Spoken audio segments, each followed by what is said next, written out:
Como que você identifica uma falsa igreja? Não tem pregação da palavra. A Bíblia não é aberta.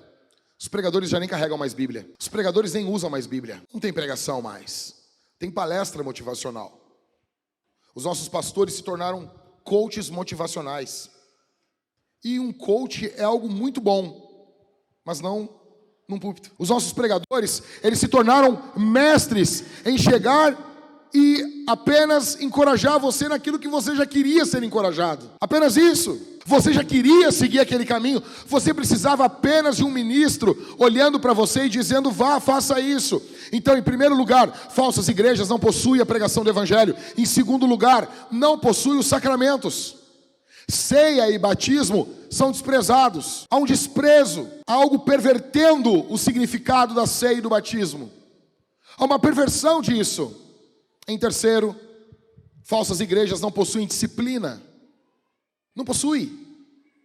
O camarada vive em adultério e a igreja não disciplina. O camarada bate na esposa e ninguém excomunga ele.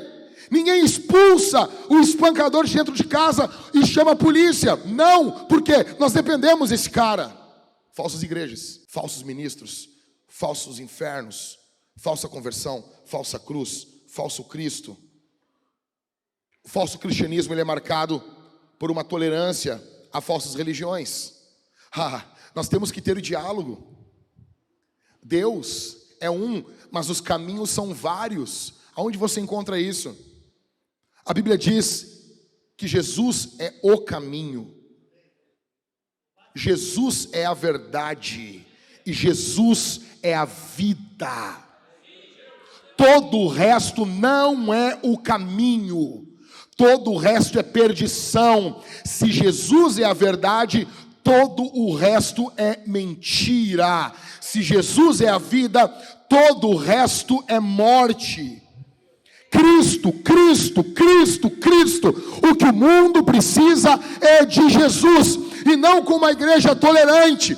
A Bíblia fala em Apocalipse capítulo 2: tenho contra ti que toleras Jezabel, uma falsa profetisa, que induz os meus servos à prostituição. A igreja do tempo do fim, ela é uma igreja muitas vezes tolerante com o pecado. Temos que amar, temos que amar. Amar quem? Amar quem? Quem? O diabo? Os demônios? O aplauso da Fátima Bernardes? Amar quem? Quem pode botar a mão no teu peito e parar você no seu caminho de pecado? Quem pode fazer isso? Os nossos jovens hoje da igreja se tornaram um bando de mimados. Fale alguma coisa contra uma atitude deles. Eles se organizam e você vai parar na internet como sendo um pastor tóxico. Fala isso para João Batista, rapaz. Fala isso para os profetas. Fala isso para o apóstolo Pedro, que confrontou Ananias e Safira na sua mentira descarada. Quem é que pode fazer isso? Quem é que pode fazer isso?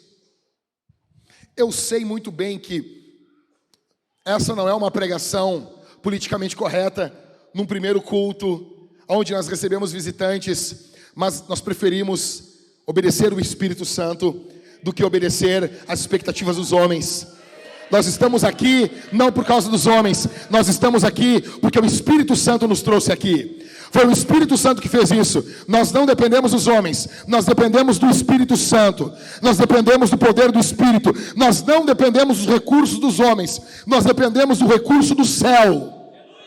Do céu. Vivemos um período de gnosticismo, seitas, falsos milagres. Nós acreditamos em milagres. Nós cremos no poder do Espírito. Nós cremos nos dons do Espírito. Mas do Espírito. Do Espírito. Nós vemos o crescimento do islamismo. E vocês se lembram?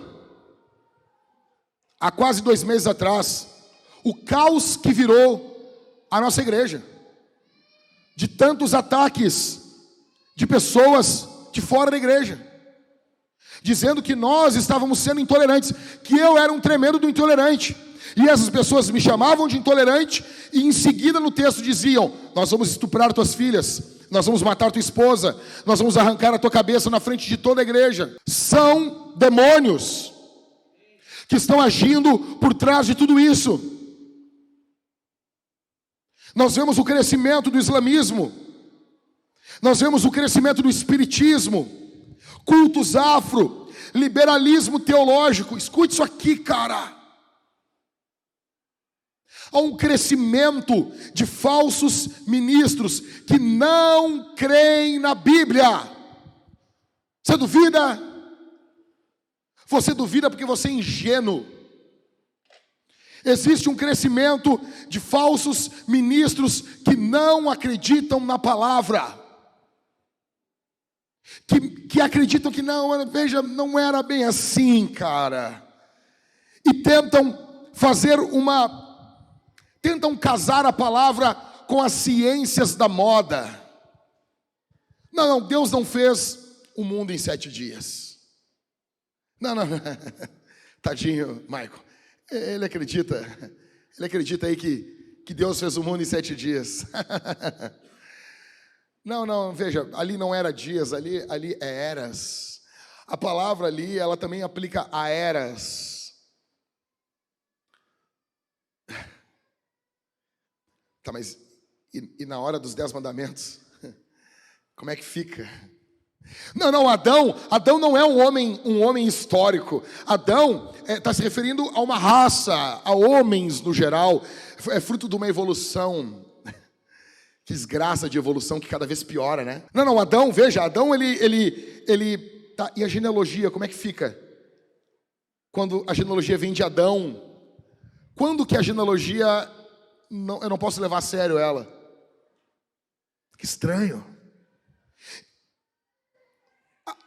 O liberalismo, ele segue uma ordem de capa a capa da Bíblia. A primeira coisa é que o pregador, ele começa a duvidar da narrativa de Gênesis. Depois ele passa a duvidar dos milagres do Antigo Testamento. Pô, será que o martelo ali flutuou mesmo? Eu acho que não flutuou, né? Foi uma parte meio rasa. Será que o Mar Vermelho abriu mesmo? Não, veja, será que o dilúvio aconteceu? Não, veja. E ele vai duvidando dos milagres do Antigo Testamento. Mas o cristianismo, em tese, ainda está de pé, porque ele ainda acredita que Jesus ressuscitou. Morreu numa cruz e ressuscitou. Aí, já que ele acabou com o Antigo Testamento, ele pula para o Novo. E daí ele começa a duvidar do Novo Testamento. E veja, a multiplicação não foi tão multiplicação.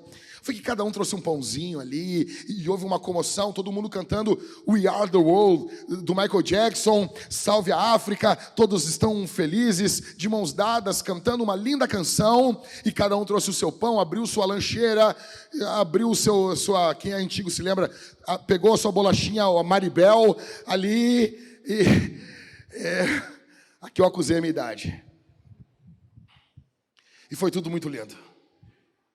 Todos tomaram um quisuco, e veja, não foi do jeito que está ali. Mas não, eu acredito que Jesus ressuscitou dos mortos, então ele acaba com os milagres do Antigo Testamento, daí ele acaba com os milagres do Novo, aí fica de pé apenas 3 eventos, se segurando na mente do pregador.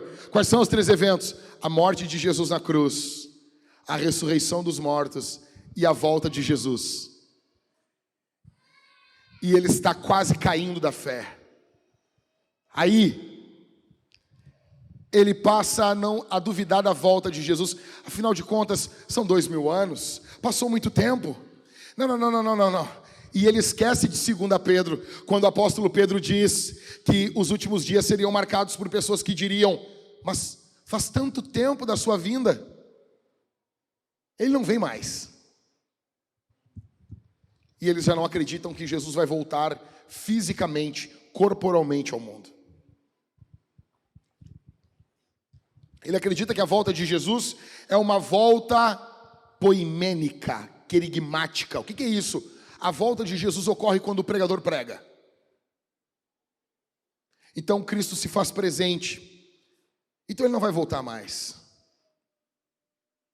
Aí ele passa a duvidar da ressurreição de Jesus. Ele passa a olhar o Jesus vive, da mesma forma que as pessoas escreviam nos muros: Brizola vive, Elvis vive, Elis Regina vive, que a ideia vive, que é que as obras dessa pessoa estão vivas, que é que tudo que essa pessoa fez não foi em vão. Então é como se ela estivesse viva. E com isso, ele se tornou um pregador liberal. E talvez você não conheça um pregador que pensa assim, mas é mais provável que você conheça. Ele só não falou isso para você, porque ele tem medo de que você não dê dinheiro para ele, que você não compre seus livros, que você não convide ele para pregar na igreja. E é muito provável que os professores do seminário que ensinam ele pensam assim, porque eles leem livros de autores que nessa hora já estão no inferno, mas eles escreveram sobre isso. E saibam, são muitos autores que falam sobre isso. Com isso você esvazia o cristianismo, e o cristianismo se torna um movimento apenas político, querendo fazer o bem ao pobre, fazer o bem ao necessitado, e ele se torna algo parecido com uma ONG, com rapazes de coque samurai e vestidão, camisetão vestidão, repetindo a mesma coisa durante 30 minutos no microfone, enquanto cantam músicas melosas. Tolerância. E o cristianismo vai se tornando tolerante, tolerante, tolerante. Com isso, nós temos igrejas mortas, nós temos som alto, nós temos fundo de teclado, nós temos pad, nós temos emoção, fumaça, mas perdemos o poder, mas perdemos a graça, mas perdemos a glória de Deus, mas perdemos os genuínos milagres.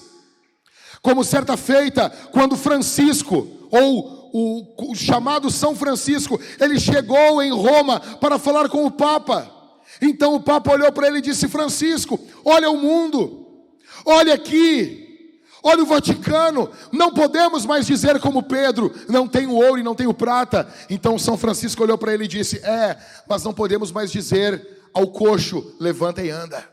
Com isso, nós temos igrejas mortas, pregadores mortos, perdemos a plantação de igreja, não pensamos em plantar, pensamos em arrebatar membros de outras igrejas, não queremos mais pregar o evangelho, os membros se tornaram consumidores, o púlpito se tornou um balcão, o evangelho se tornou uma mercadoria, o pregador se tornou um vendedor, e com isso perdemos a nossa atividade profética no mundo. E no meio disso tudo, Jesus está às portas. Jesus está às portas, e nós temos o evangelho para comunicar ao mundo.